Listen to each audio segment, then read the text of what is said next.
Rio de Janeiro honestly felt like one of those cities that's chaotic, beautiful, exhausting, and unforgettable all at the same time. We spent 4 days exploring beaches, eating amazing food, getting lost in the city, surviving the Christ the Redeemer chaos, and ending it all with one of the prettiest sunsets ever. So here's everything we did in Rio de Janeiro in 4 days. We finally arrived in Rio and checked into our hotel between Copacabana and Ipanema, which honestly ended up being the perfect location for the trip. The first thing we realized, we forgot to bring a charger adapter. Literally the first travel fail of the trip. So instead of resting, we immediately went outside to explore and look more. And honestly, first impression of Rio were amazing. And the mountains in the background honestly made Rio look unreal. We ended up going to Shopping Leblon to walk around a little bit and skate the heat for a while. And also to find a charger adapter away from the tourist area. We ended the night at Oro, and honestly, what a way to start the trip. Everything felt super creative, elevated, without being too pretentious, and definitely one of the most memorable meals we had in Rio. Day 2. We started the morning with breakfast at Nusa Cafe. The cafe was super cute and had that healthy tropical brunch vibe. After breakfast, we headed to the Rio de Janeiro Botanical Garden. You can pay by cash or card. It's actually faster if you pay by cash, but we didn't have enough, so we had to wait in the line for 40 minutes under the sun to pay by card.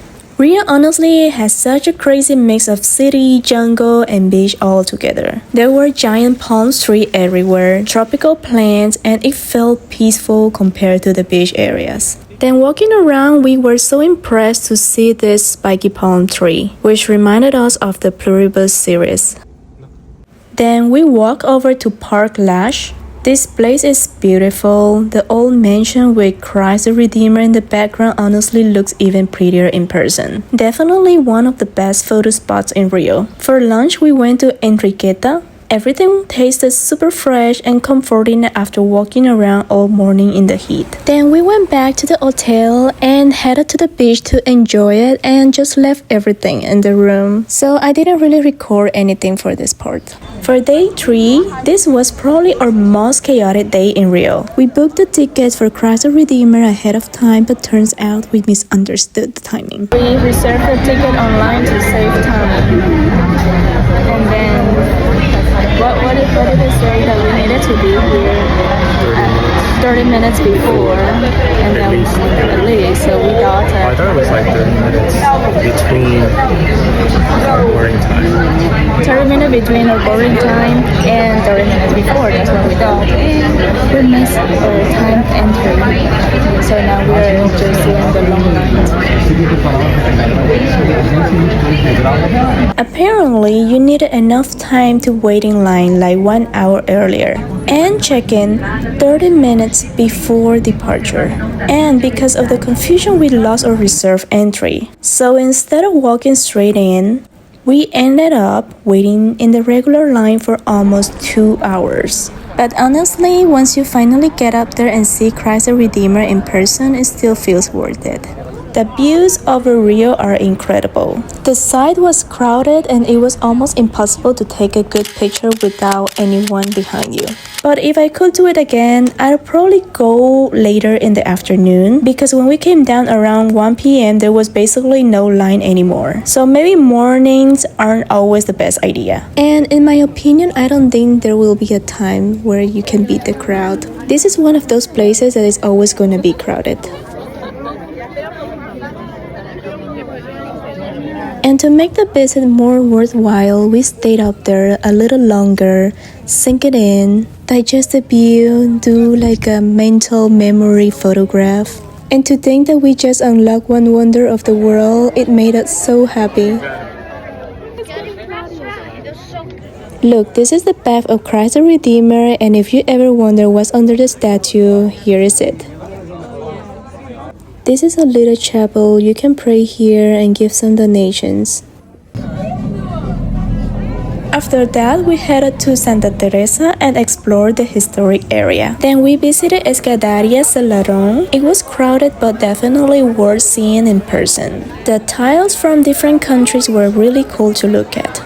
If you want to take a good picture with no one in the background, I recommend you to come here in the morning.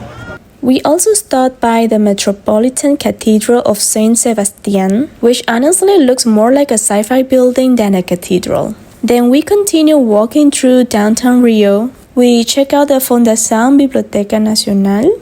The inside of this library looks so nice and so European looking. Then we went to Confeitaria Colombo, a century-old cafe.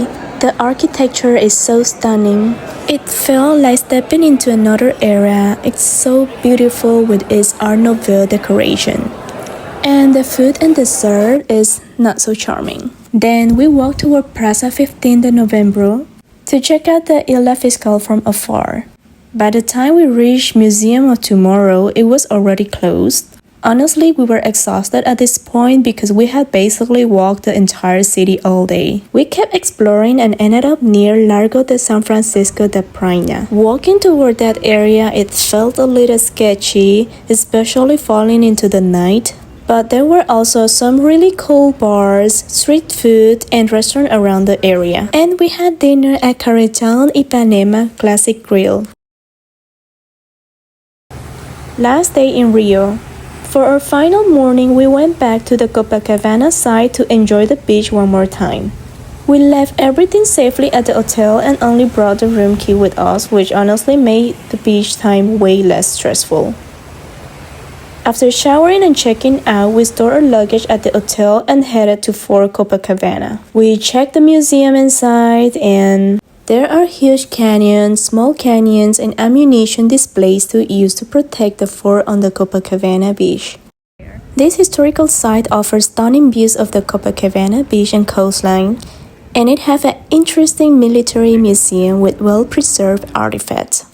One disadvantage though is that the entrance fee is cash only, so you have to bring cash. They don't accept credit card. We had brunch at the Café 18 do Forte and it was really good, but it was so crowded and we had to wait quite a long time. Also, their service is a little slow, so that's why it took us longer to get seated by the waterside. We spent the afternoon casually walking around Ipanema one last time. Then we stopped by Casa de Cultura Laura Alvin to check out the art exhibition. And somehow we actually met the artist there, which made the experience even cooler. Before leaving Rio, we walked back to the Posto 7 and then headed to the Arpoador for the sunset. And if you have never heard of this Rio tradition, when the sun fully sets, everyone clapped.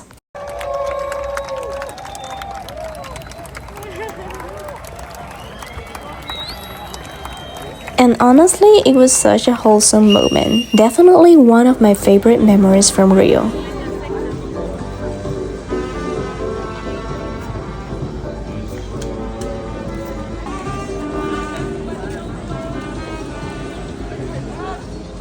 If you have extra free time, you could literally join here for a free yoga session by the beach.